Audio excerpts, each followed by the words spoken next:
Okay, we're back here again. Gimme, gimme, gimme, gimme, gimme, gimme, gimme, gimme, gimme, gimme, gimme. Gimme, gimme, gimme. Mine, mine, mine. I had no real plan. I was going to give the kidnapper all the manuscript pages I had for Alice. If that wasn't enough, I'd hold him at gunpoint and make him talk. Nice, I got a pump action now, which means more ammo.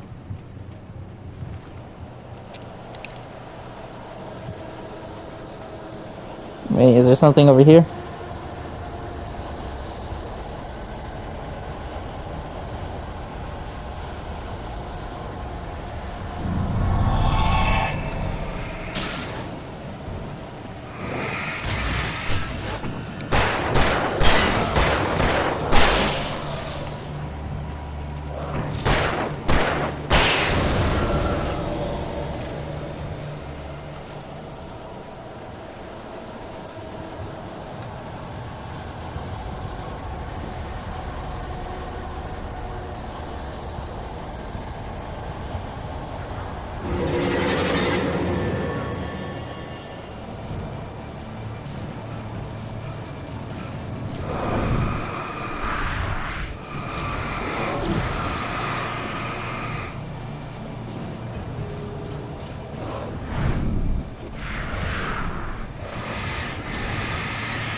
The dark presence was moving ahead of me in the same direction I was going. A cold feeling settled itself in the pit of my stomach.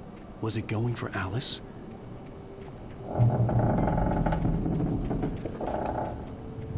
I would sure hope not.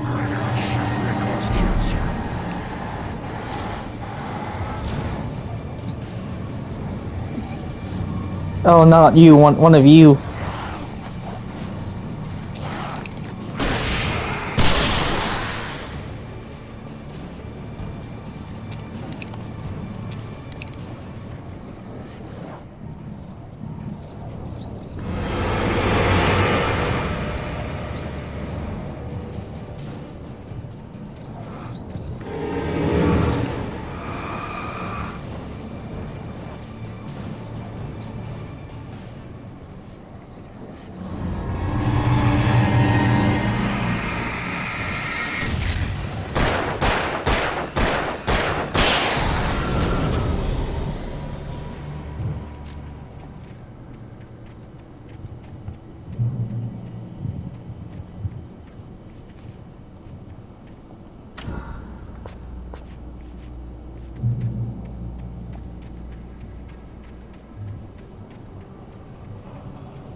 The place was dead, a ghost town. Had been for decades, maybe a century. Whoa, whoa, whoa.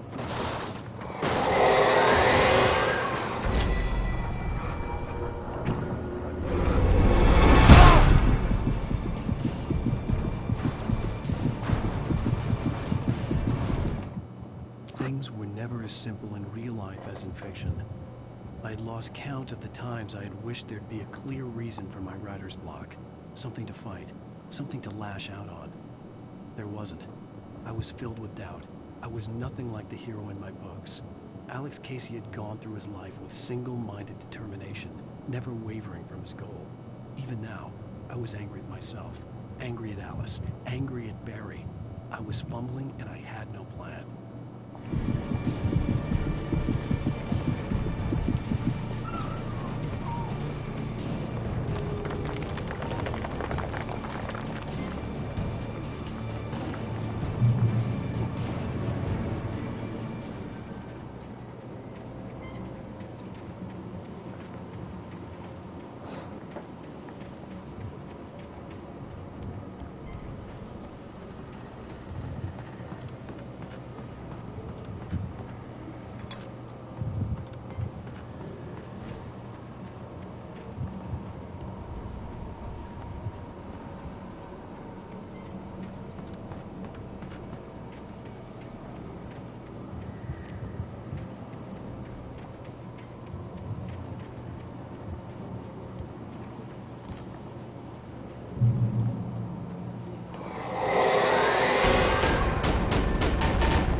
Just gotta keep moving.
Anything outside of writing is a struggle.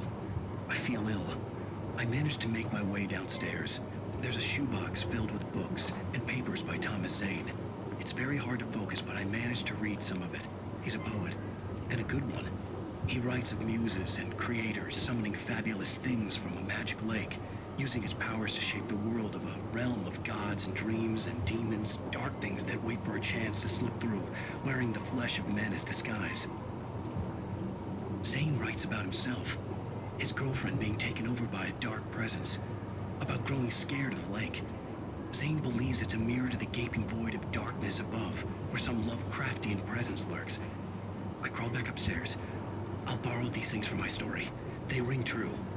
They fit.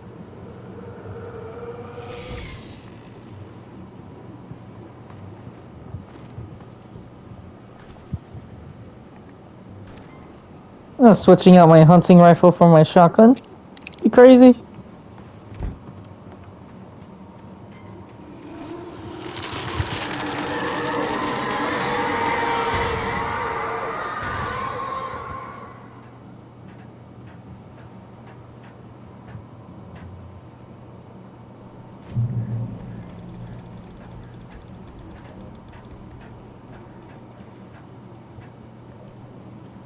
Just gotta keep moving forward and hopefully this guy is here with my wife.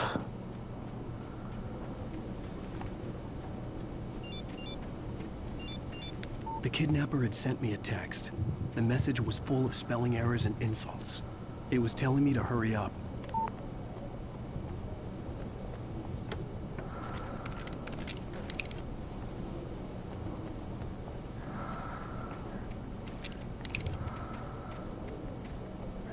I hear breathing. Whose breathing does that belong to?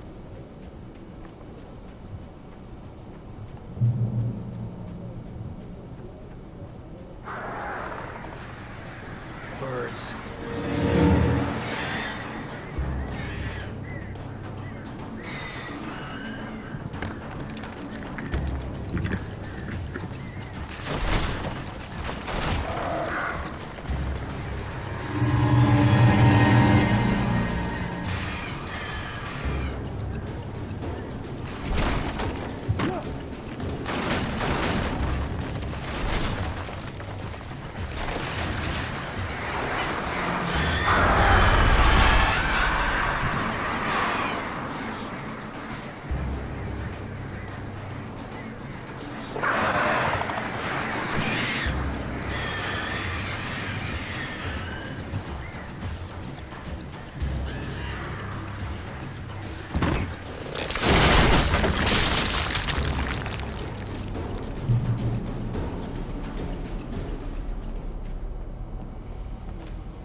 Without warning, the headache stabbed at my brain.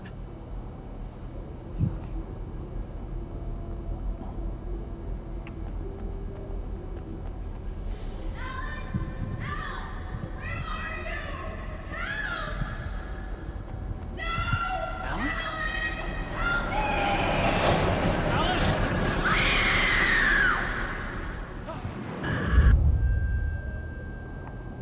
I'm losing it. I gotta get out of here. The hunters were big, thick-set men, confident and at home in the woods. They were feeling good, running on beer, ghost stories, and camaraderie late into the night. It did them no good, as they were taken by the dark presence, sucked deep into a darkness far worse than any ghost story they ever told or heard.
even behind the closed doors and curtains of his grimy room at the Majestic, the local motel. Nightingale could feel the locals' eyes on him, the unrelenting pressure of their judgment. He forced it out of his mind. For all he knew, they could all be under Wake's spell already. You do what you have to do to get the job done. He took comfort from the bottle in his hand. Please, he thought, just let me get through this.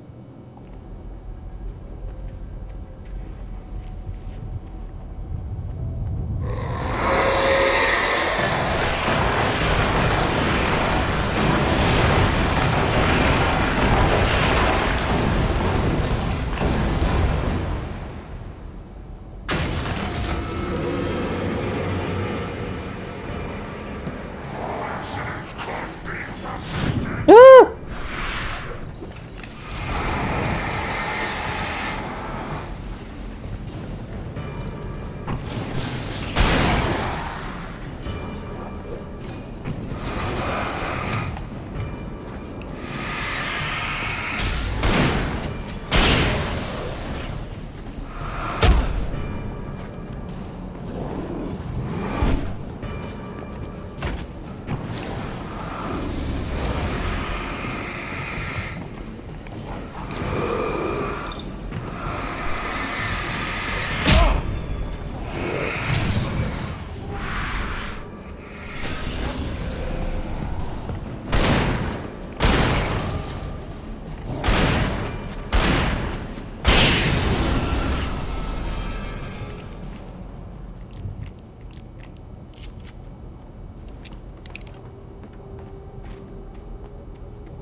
I'd have to make my way up this mine shaft in order to go on.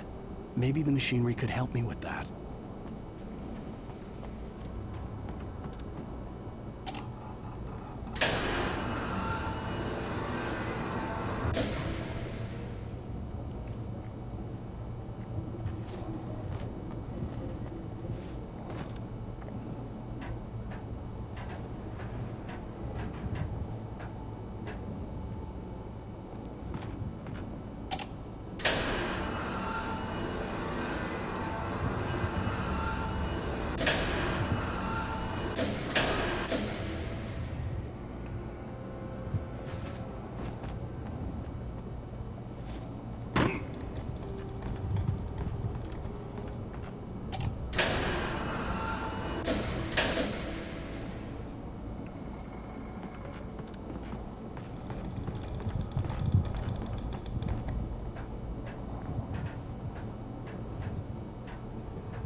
Almost there now.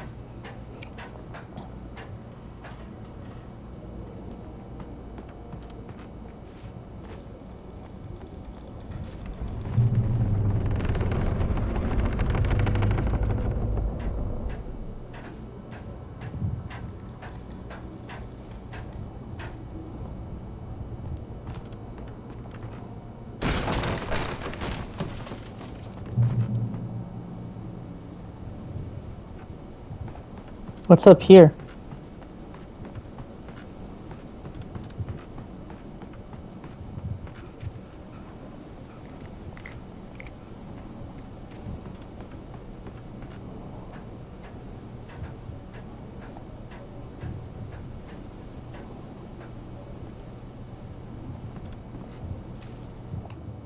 Lightning flashed behind the windows of Cauldron Lake Lodge. Tor Anderson laughed and held the steel hammer above his head. Nurse Sinclair was trying to calm him down without success. Tor grinned madly and shouted, "My hammer's up. Here's a friendly poke from Molnir, wench. He brought the hammer down with all his might on Sinclair's head. We're on a comeback tour, baby.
Hopefully this will go better than the last one.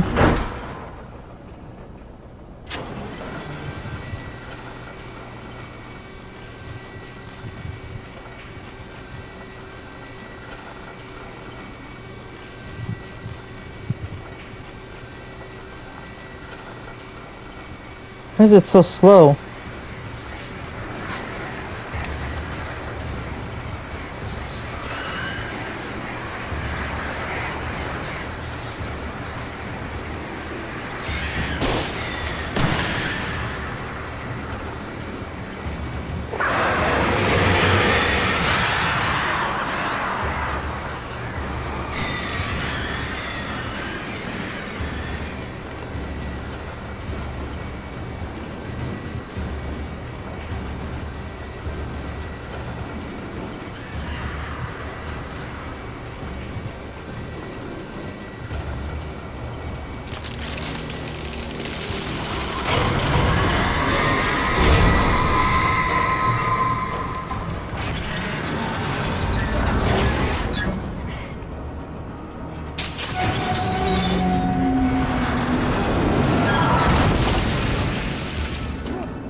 That was close.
Oh great, a bridge. This can't go wrong.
Maud had checked all of Stucky's rental cabins. There had been no sign of the wakes. It was dark when he'd found their car parked at the end of the road by Cauldron Lake. It made no sense. They must have taken a wrong turn, but there was no sign of them, and the car had been there for hours already. Frustrated, Mott stood on the rotten ruin of the footbridge that had once led to Diver's Isle before it sank beneath the waves years ago. The boss wouldn't be happy.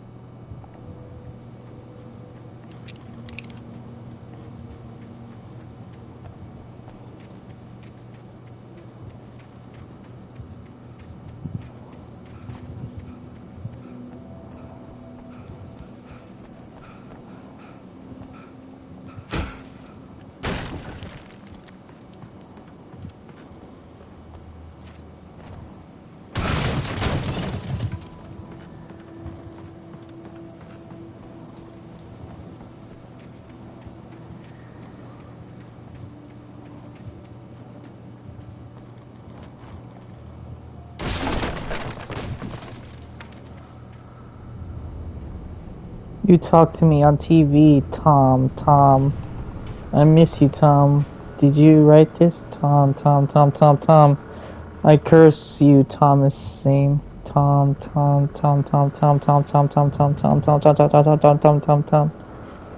Miss you, Tom.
Oh, come on.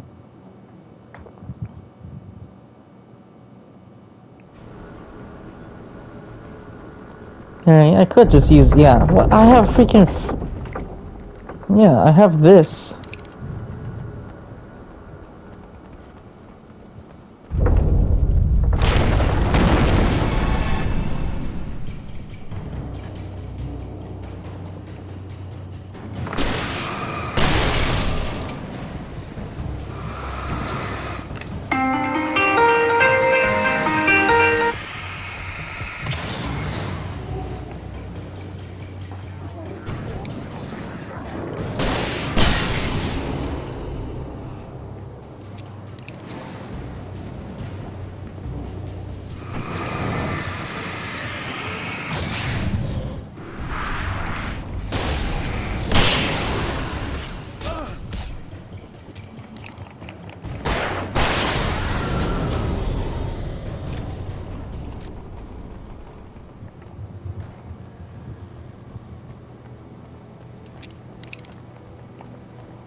Jeez, where did this guy want me to go? Here I am looking for him. I could see Cauldron Lake. I thought I could make out the spot where the island and the cabin had been. There was a light near it. It had to be a boat.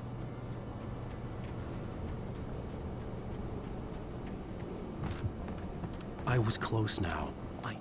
I tried to hold on to Alice, but her form melted away. I was losing control. Dr. Hartman stood in her place. I wanted to hit him, but my arms were jelly.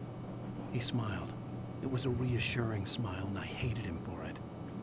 I had to give you a sedative. Don't fight it. You went through another rough period. Right now, it's very important that you stay calm. We don't want you to have another episode. You're a patient at my clinic. Have been for a while now.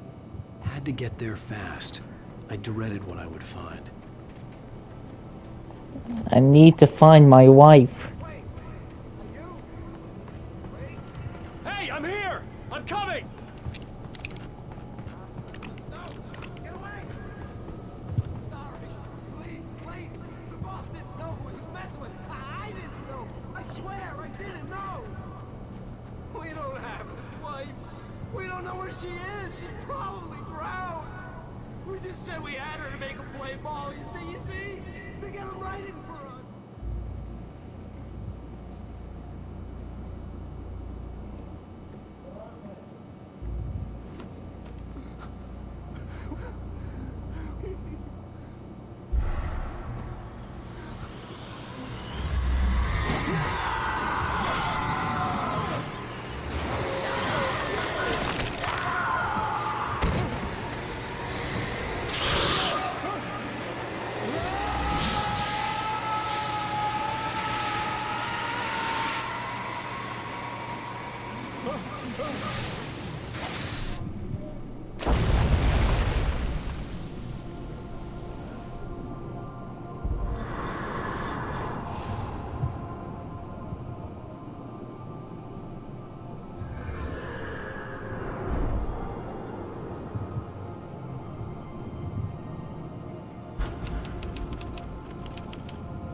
Guess that's the end of this episode.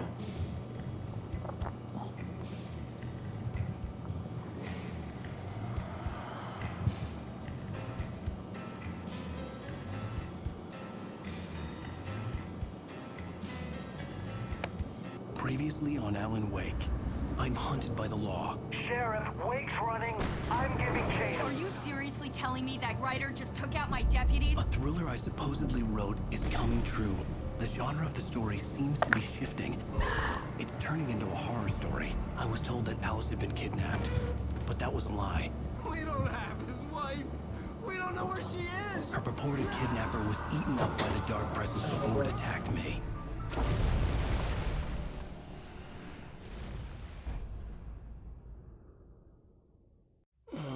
Alan, shh, baby. It was just a nightmare. Alice. There you go, Alan. Hartman. I fell. I had to give you a sedative. Don't fight it. You went through another rough period. What? Right now, it's very important that you stay calm. We don't want you to have another episode. You're a patient at my clinic. Have been for a while now. The shock of your wife's death triggered a mental illness. No, you lie. You're suffering from various symptoms of undifferentiated schizophrenia. Bastard. It's okay, Alan. Just let go.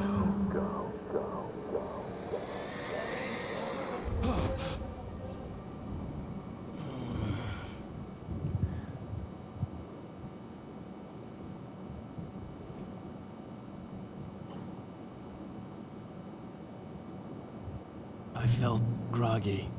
Whatever Hartman had bumped in me was making me numb. I felt like this was happening to someone else. Someone I was watching on television. I couldn't think. Couldn't focus. The door was locked. I was a prisoner here.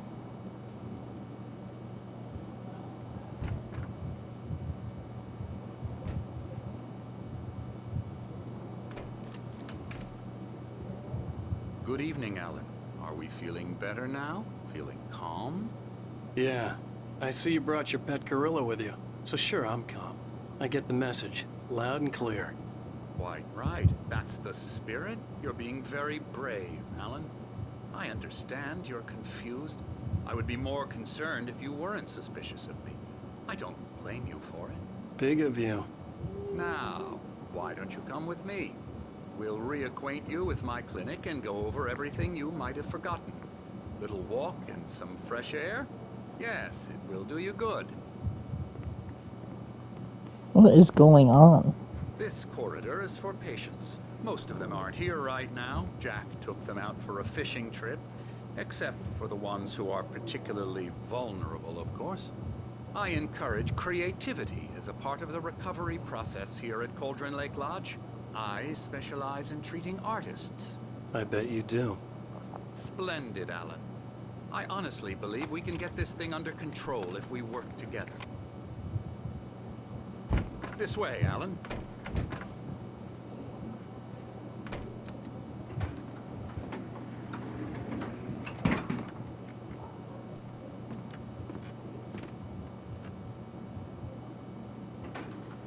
Now, Alan, from past experience with you, I know I need to get right into the heart of the matter as quickly as I can after an episode. So I'm just going to say this.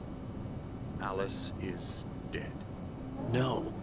You're in a very vulnerable state until you understand and accept this. Alice drowned, and you couldn't face that.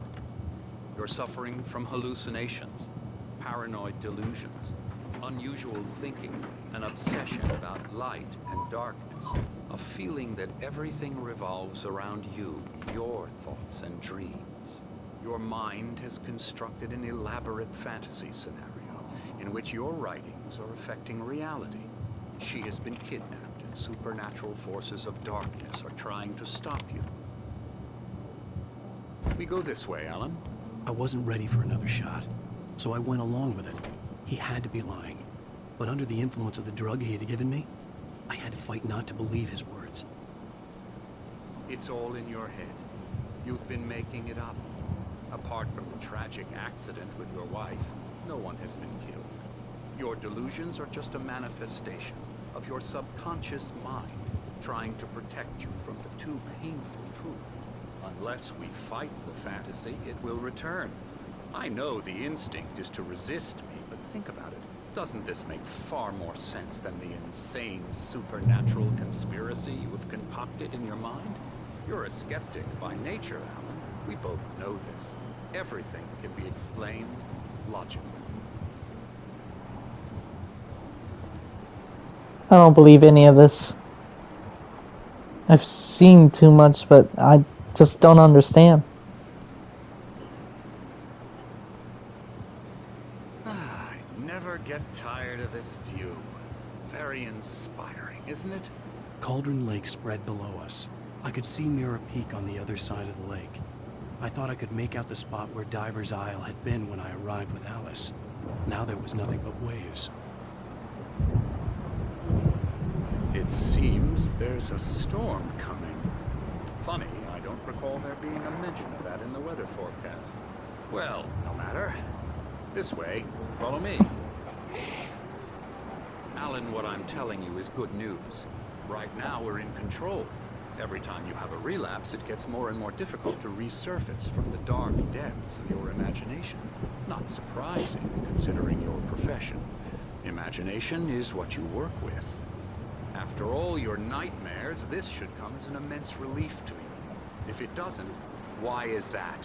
Because I'm lying? Or because you don't want to admit that you're not well? It's very natural for you to think of me as your enemy. It's part of the illness. I let him talk. After all, Hartman I'm the obviously one loved trying his to own bring you voice. out of the His world words you've echoed constructed madly for inside my yourself. head. But I can't dug my do nails it into by the palms of myself. my hands to stay You need focused. to work with me. Once you accept that, we can begin the journey towards your recovery. Come along. Let's go inside.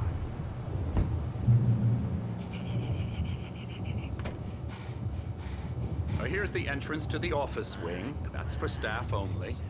You were impressed by my trophies when you first arrived here. I do love to hunt. The great outdoors, man versus nature. It's wonderful stuff. Pretty damn wonderful, yeah. Scary, scary, scary.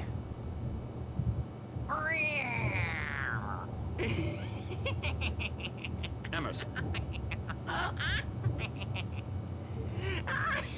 don't like you. I'm a real bad dream, mister. You should be afraid of me. Don't want to run into me in the night, that's for sure. please, Emerson. Mr. Wake is confused enough as it is. Yeah, you'd like me to go away so you won't be scared. But you can't just decide what kind of dream you have or when you have it. Emerson, Okay, sorry. Ew. that's Emerson. We're actually making some progress with him, I'm happy to say. He works on Elbow video strike. games. Ooh, yeah. It's trash, of course, but it does I'll get involve him some to the head. small creative effort, which makes him receptive to my therapeutic methods. No kidding.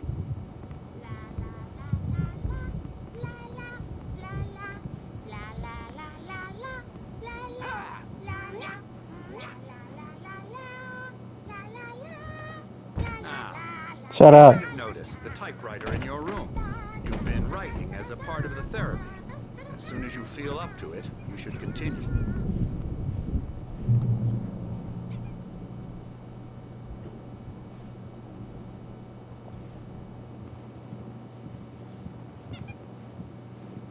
My rheumatism's killing me. There's a storm coming. Oh, what a storm. I hope it wipes this place off the face of the earth. And these two are the Anderson brothers, Odin and Thor. They had a, how should I put this? A heavy metal band in the 70s and 80s called Old Gods of Asgard. They even adopted new first names to complete the image of Viking gods. After the band broke up, they lived on a farm nearby.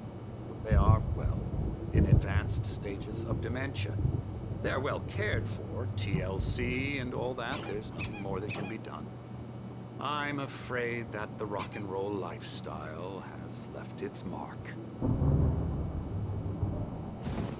No, that won't do.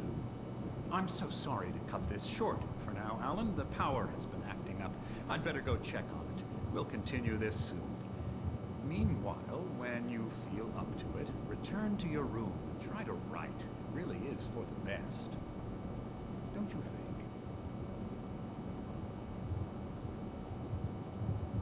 I'd like to bash his head in with a hammer. Oh, he'd love to fish out our secrets, but he has no clue.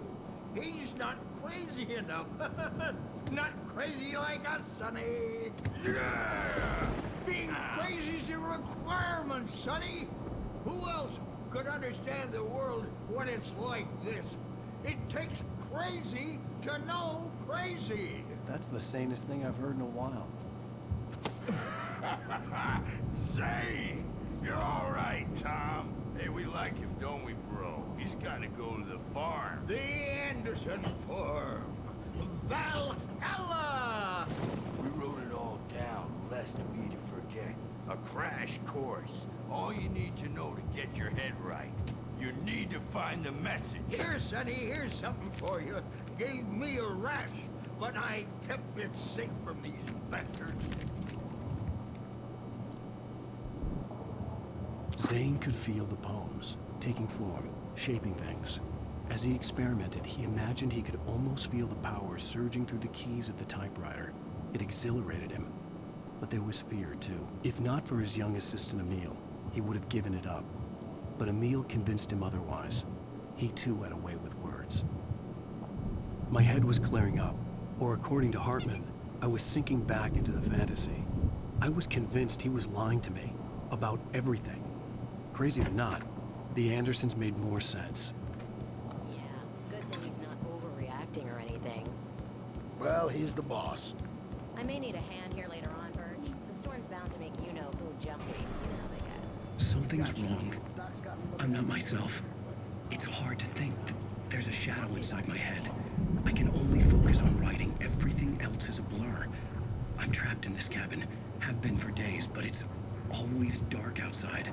My editor is real. I saw her again. She's not human. It's not human. A dark presence is wearing the old woman's face. She was covered in clinging shadows. There's a hole in her chest where her heart should be.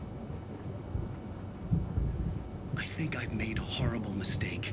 I don't think I'm any closer to saving Alice. It's been lying to me, using me to get the story it wants, and the story will come true.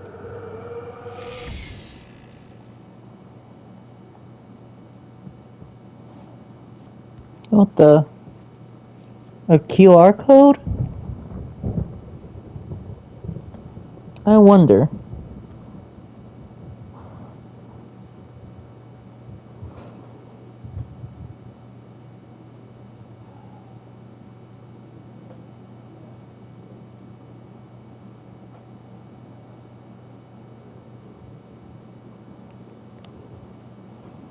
It actually worked. The QR code worked on my phone.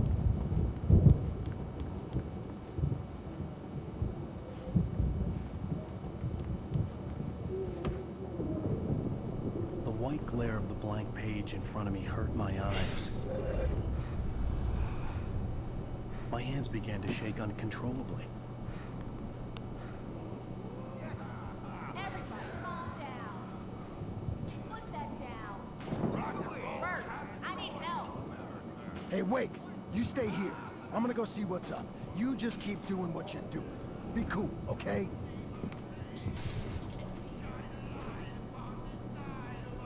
I didn't know what the chaos was all about, but it could be my only chance of getting out of here.